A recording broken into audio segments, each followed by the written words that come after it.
Yeah, it really has. And in terms of what it means for Canadian shoppers, Lena and Bakari, it means that some Canadian shoppers might actually be getting a little bit of money back sometime soon. Now, this settlement was reached last year, but as you mentioned, it was just approved by a judge today who called it fair and an excellent idea, this $500 million class action lawsuit settlement. Now, in terms of price fixing, what this basically means is that most competitors get together and decide on a price, which ultimately usually makes things more expensive for the consumer. And it's alleged that that's what happened here in terms of this bread price fixing. But we're talking about something between 2001 and 2021. So basically at this point, what that means is any Canadian who shopped at Loblaws, for example, and bought packaged bread between January 2001 and December 2021 can possibly get some money back. How you prove that maybe you bought a loaf of bread that was packaged back in like 2002. There's still a lot of questions to be answered. We put that question to our retail analyst, Bruce Winder, and he also said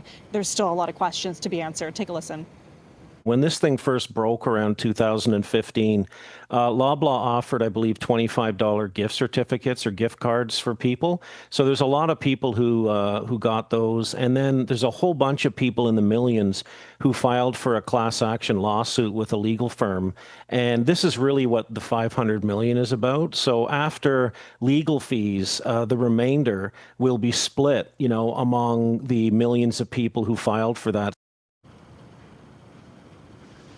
Now, Bruce Winder also says his biggest question is what about the other parties involved in this alleged price-fixing scheme? Because obviously it takes at least two to tango, and Loblaw is really the only one and its parent company to really be named in this class action lawsuit. That name came out back in 2015. So again, still a lot of questions to be answered, but this settlement has now been reached, Lena and Bakari, which means quite a few Canadians will possibly be getting a little bit of cash, a little bit of extra cash sometime soon.